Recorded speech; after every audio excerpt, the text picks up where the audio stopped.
preparations to hunt down any specific treasure. I'd rather just get out there and hide them. That's awesome. We have a question in chat for you. Do you have to get a certain type of like liability insurance or anything like that for the treasures?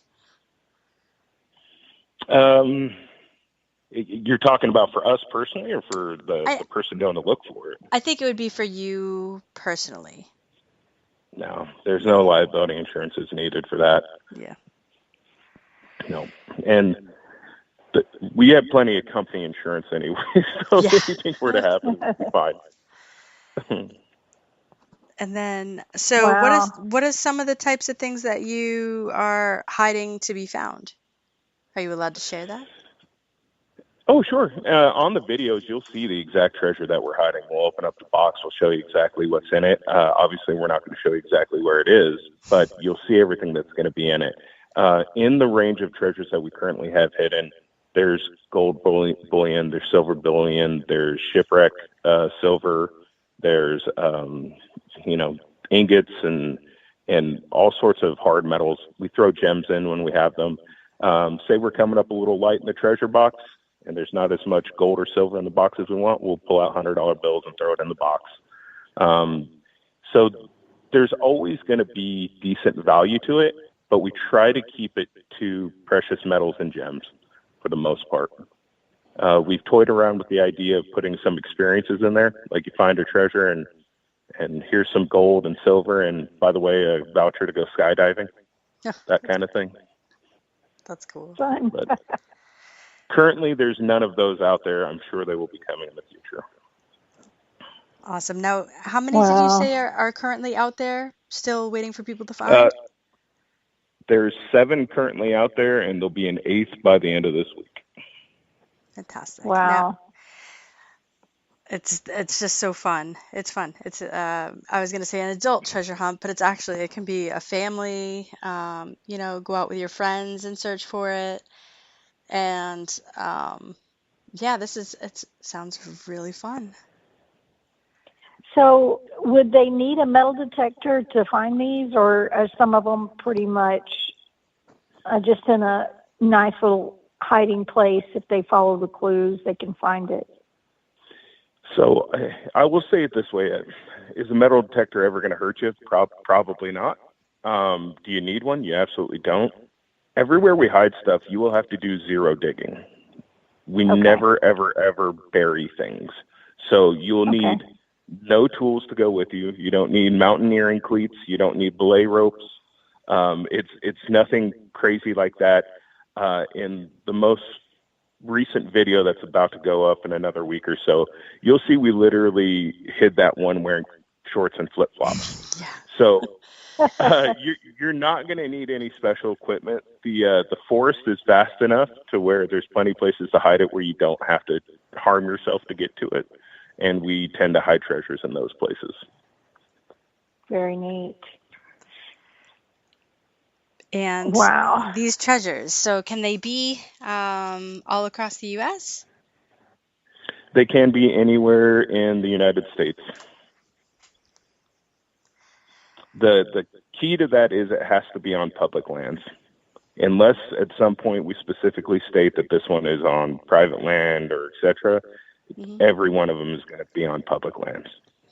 Gotcha. Yeah, that way they don't have to trespass or anything or get special permission. No, that makes sense. You will never have to get permission from a landowner, and you will never have to trespass to get to them. And we definitely do not advocate trespassing or breaking any laws to go after these things, because we didn't break any laws to get them out there. Perfect. That's technically what we advise all the time as well, going out treasure hunting. Yep. So we do have another question in chat. Ray wants to know what got them into this, or was that already covered?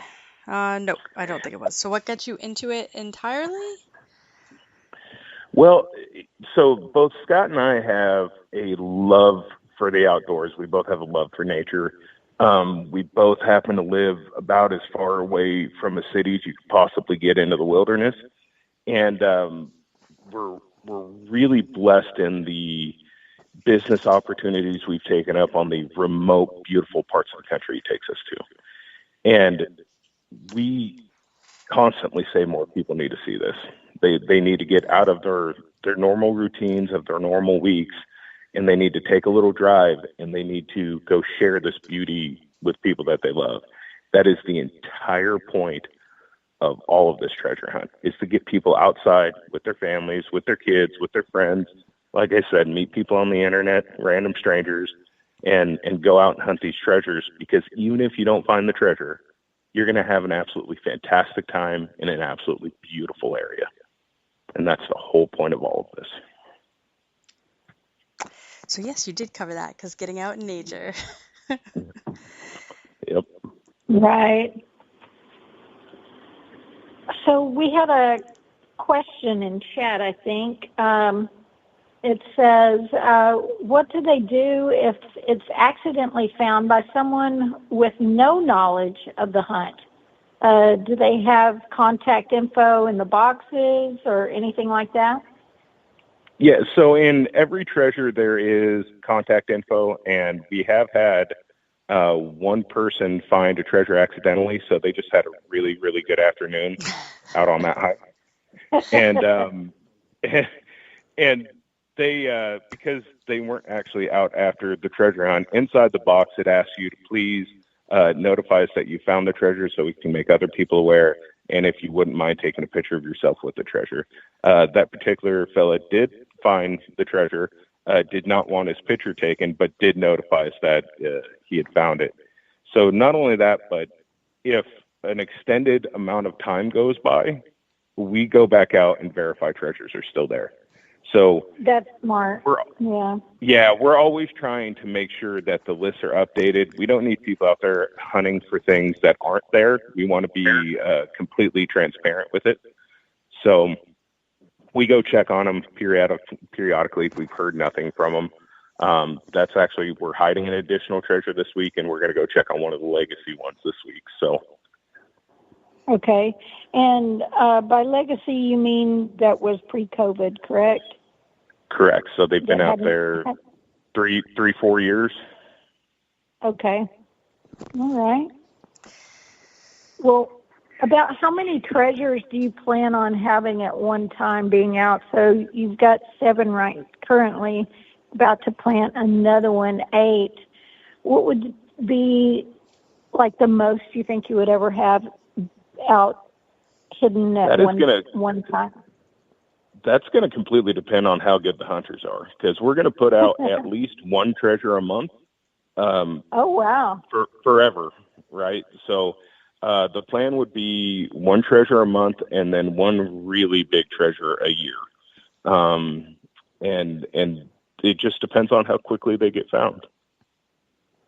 But, wow. I mean, I could conceivably, we would love at some point to have a treasure in all 50 United States and some of the territories.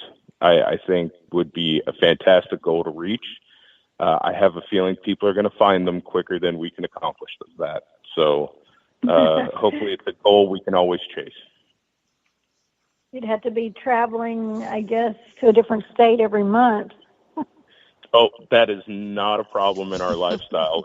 I think I drove 15 or 16,000 miles in the last 3 weeks. So putting the miles on is not a problem. So a question, do you have like a favorite state that you've enjoyed visiting and finding a place to, I mean, it could be one that's already been found like in the past, like a favorite state that you enjoy traveling to? So completely unrelated to treasure, I have an extreme soft spot in my heart for Utah. Montana's wonderful. Northwest Wyoming's wonderful. Oregon, I mean, I kind of avoided your question by naming a bunch of them, but they all have their beauty. If I had to pick just one, it's probably Utah, because you can, if you're tired of it, drive an extra 15 miles and it's going to change altogether. And yes. There's something beautiful about Utah, and it doesn't matter where you go, it's something different. I agree. I think Utah, well, I live in Texas. I would say it's my favorite, which Texas has so many different types of beauty. Each Sure. area but I would say Utah and probably Oregon is one of my favorites, and Arizona. Yeah. Arizona is really, really good as well. It's a lot like Utah in certain ways, and nothing like Utah at the same time. But that whole section of the country there, Arizona, Utah, that little tiny corner in Nevada going on up, the corners of Wyoming going into Montana, those are all just lovely parts of the country. And I don't really care where you get out in those parts, you're going to find something pretty. Definitely. So do you have maybe a story that you might want to share? Maybe it was something that happened maybe to you and Scott, maybe on one of your adventures to go hide a treasure. You don't have to mention any areas or anything, but maybe a specific story that really sticks out, something funny that happened or something scary or something crazy? The problem I'm going to get into with telling any of the fantastic stories that are coming up in my head is they all become clues for treasures that are out there. So I would really love to, but I'm afraid it could give away way too much. Okay. All right. But nothing you could think of maybe on one that's already been found or something, like a funny story or... I really can't, because there's been quite a few found, but that was before I was doing this with Scott. Okay, so gotcha. I don't have those personal stories with him. He has some funny stories about him. He does. Okay. But I don't know if it's for me to tell those particular stories, especially if it would be embarrassing or not. Right. Well, you said you've had how many miles in the last couple of weeks on your car? Oh, 3 weeks to a month, and it was, I think we were over 15,000, under 16,000. Now, are you two somewhere traveling? in there. Are you two traveling together, or are you meeting in different locations? So both. We do a lot of road trips together, and then we also do them independently. Like right now, we're not currently together. I'm probably 1,200 miles away from him, and tomorrow we're both going to meet up in one location in completely different parts of the country than we live in. Wow. Yeah. That's crazy. Well, we wear out trucks pretty quick. Sounds like it. But that's some great adventures for the two of you to go on as well. I know when Gypsy and I get together, we tend to go, well, now they're pretty known areas. We'll go to New York together, and that's, neither one of us are from that area, and it takes, 5, 6 hours, 8 hours with bad traffic, and the two of us in a car, and there's always stories. So that's there is really nothing better than finding somebody who's the same kind of sick in the head as you are. And hopping in a vehicle and going and doing something wild that most people don't even understand you doing, and just having a blast out there doing it. There's something magical about that. That's so true. So true. And the fun part is he's my good buddy, and I get to work with him all the time. Like, we literally have businesses together, and when we're not doing our main business, we have our pet project, which is Expedition Treasure Hunt. And we're hiding treasures together to helping that out. And I'm pretty sure we're probably annoying the heck out of his family by now, but they're going on this next one, so we'll all have fun together. Oh, wow. Well, in a big way, you're helping others as well. You're helping them to get out of the house. You're helping bring people together. You're helping them possibly, even getting out and traveling. And just think of the joy that I'm sure you're bringing to a lot of people. And just, I'm sure the people that do find these treasures, how elated and how it could even change their life, even though it may not be monetarily life